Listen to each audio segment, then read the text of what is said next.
به وسلم تسليما كثيرا. قال المصنف الإمام المحلي. Ya, jadi yang di dalam kurung ini adalah perkataan Al-Imam Abul Ma'ali, Imamul Haramain Al-Juwaini. Kemudian yang ada di luar kurung ini sebagai syarah terhadap yang ada di dalam kurung ini adalah perkataan Al-Imam Jalaluddin Al-Mahalli, gurunya Imam Jalaluddin As-Suyuti. Wal-zahiru, yang dimaksud dengan lafaz zahir. Jadi dalam usul fikih, dalam kaidah-kaidah usul fikih ada lafaz am, ada lafaz khas, ada lafaz mujmal, ada lafaz zahir, ada lafaz yang zahir. Ada lafaz zahir, ada mujmal, ada nas. Mujmal apabila tidak jelas, nas apabila jelas. Zahir jelas, tapi ada kemungkinan yang lain. Nah, ini yang dimaksud dengan lafaz zahir. Qala al-musannif, wal-zahiru mahtamala amrayni, adalah lafaz yang mencakup dua perkara, mencakup dua arti. Wal-zahir ma, arti dari ma adalah lafaz. Wal-zahir, yang dimaksud zahir adalah lafaz yang mencakup dua arti. Artinya bisa diartikan A, bisa diartikan B. Ahaduhuma, tapi yang satunya azhar, itu lebih jelas minal akhar, dibandingkan yang lain. Ya Allah, syukron ya Syekh Misrano. Jadi ada lafaz nih, ya, ada lafaz satunya, ada lafaz ini bisa diartikan A, juga bisa diartikan B. Tapi yang satunya itu lebih jelas, lebih memungkinkan yang satunya. Maka itu namanya zahir. Seperti apa? Kal asad, seperti kita mengatakan singa. Dalam bahasa Arab, lafaz asad yang mempunyai arti singa itu biasanya dikatakan pada orang yang sangat berani. Begitu ada orang berani, biasanya oleh orang Arab dikatakan asad. Nah, jadi asad ini oleh orang Arab dikatakan pada orang-orang yang pemberani sifatnya. Jadi apabila lafaz asad itu diucapkan, seperti halnya contohnya di sini, fi ra'aitul yauma asadan. Ra'aitu, saya melihat, al yauma, hari ini, asadan, singa. Hari ini saya melihat singa, katanya. Saya sekarang melihat singa. Di sini kata orang Arab, memahami lafaz asad itu ada dua kemungkinan.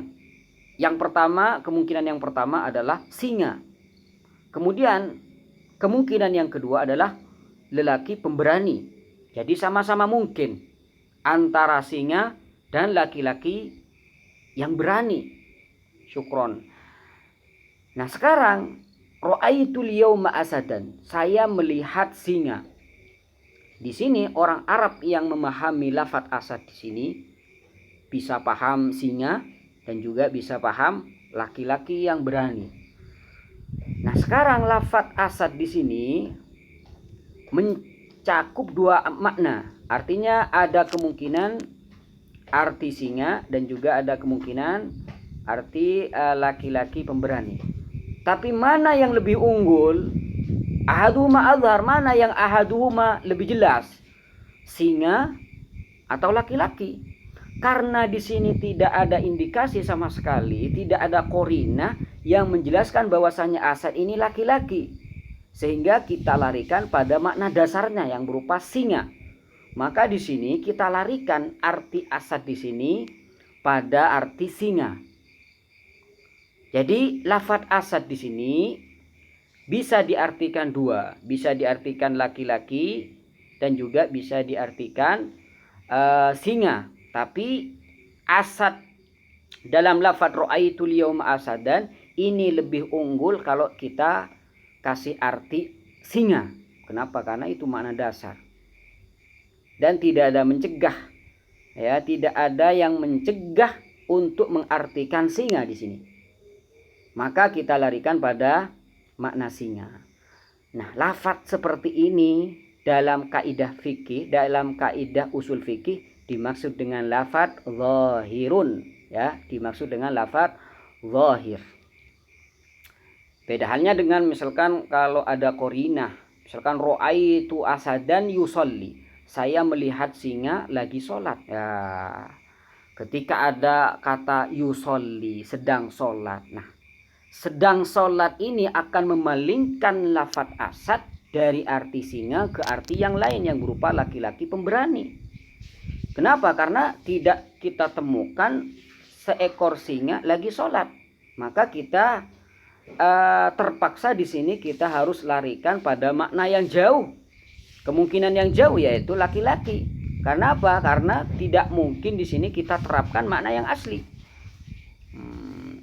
Apabila kita menggunakan makna yang jauh sekali karena ada indikasi tersebut, ada qarinah tersebut, maka itu yang dimaksud dengan lafadz muawwal ya di pembahasan selanjutnya. Jadi ada kaitannya antara zahir dengan muawwal ya. Di sini ada lafadz muawwal, di sini ada zahir. Jadi zahir apabila kita mengambil makna yang dasar yang lebih jelas. Tapi kalau makna yang dasar yang lebih jelas itu tidak memungkinkan, seperti contohnya ra'aitu asadan yusolli, maka kita larikan pada makna yang jauh dan itu disebut dengan muawwal. Fi ra'aitul yawma asadan fa innahu zahirun. Fa innahu, maka karena lafadz asad itu sendiri zahirun itu dimaksud dengan zahir. Kenapa kok dimaksud dengan zahir? Fil hayawanil muftaris. Itu yang lebih kuat artinya adalah hewan buas. Li'annahu al-makna al-haqiqi. Karena asad itu sendiri makna yang hakikat ya. Asad dengan arti singa itu yang hakikat. Tapi walaupun asad mempunyai arti singa, yang mana itu arti hakikat, yahtamilu marjuhan, ada kemungkinan mempunyai arti yang lain tapi tidak kuat. Ya, apa? Laki-laki pemberani. Lakin hamlur rajul asy-syuja' badalahu.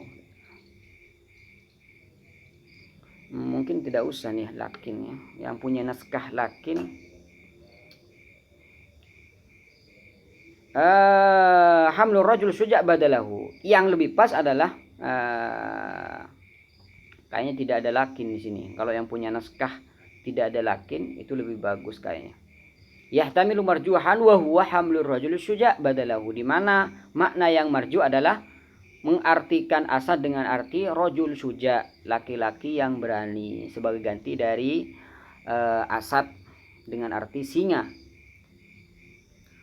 Fa in humilal lafzu 'alal akhar yusamma muawwala. Apabila lafadz asad di sini diartikan makna yang lain yang berupa laki-laki pemberani, maka yusamma muawwalan. Nah, itu disebut dengan lafadz yang muawwal. Wa innama yuawwalu bidalil. Ya, wa innama yuawwalu bidalil. Dan lafadz itu bisa ditakwil. Apa artinya ditakwil? Dilarikan dari makna dasar ke makna yang jauh. Seperti halnya lafadz asad. Lafadz asad ini dalam peletakan bahasa Arabnya itu adalah singa. Tapi asad di sini dilarikan dari makna singa dan asad diartikan makna yang jauh, yang lain ya, yang lain yaitu laki-laki. Jadi asad dalam peletakan bahasa bukan laki-laki, tapi di sini kalau asad diartikan laki-laki itu yang dimaksud dengan muawwal. Jadi dalam bahasa Arab atau dalam kaidah usul fikih, apabila ada lafadz tidak diartikan dengan peletakan yang dasar, tidak diartikan arti yang asli, namun diartikan makna yang tidak asli tapi ada keserupaan misalkan, itu tidak dimaksud dengan itu ya, itulah yang dimaksud dengan lafadz muawwal ya, itulah yang disebut dengan muawwal.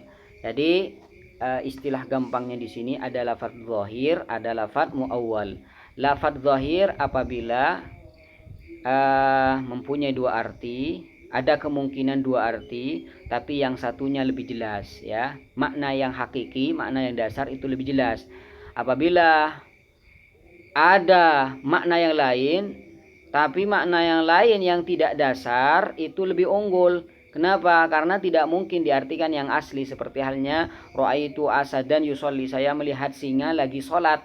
Nah, di sini singa kalau diartikan singa ya hewan ya tidak mungkin, di sini nggak mungkin kan, karena ada korina yusolli, ada tanda yusolli yang harus kita palingkan lafadz singa dari makna dasarnya, sehingga kita harus mengartikan singa yang dimaksud adalah orang ya pemberani, seperti singa Allah, singa aswaja ya, seperti itulah.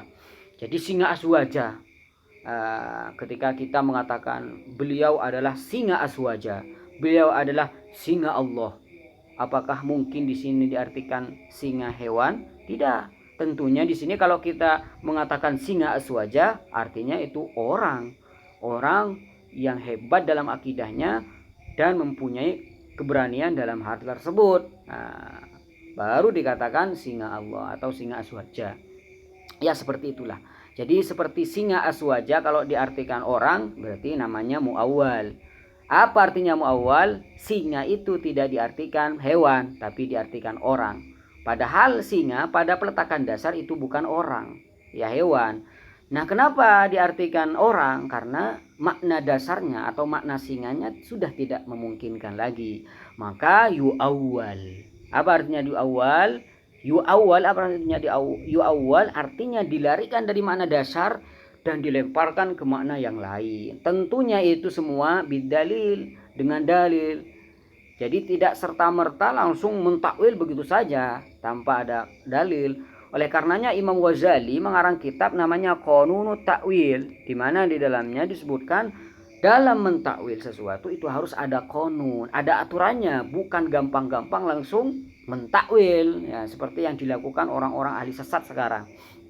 Jadi butuh ada lafaz yang tidak sesuai dengan pemikirannya langsung ditakwil begitu saja, sesuai dengan kehendak sendiri, dan itu sangat tidak diperbolehkan.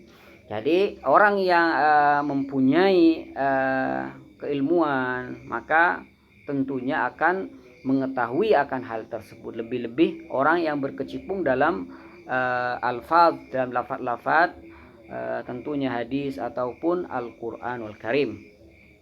Makanya di sini beliau wa yu'awwalu zahir bid dalil.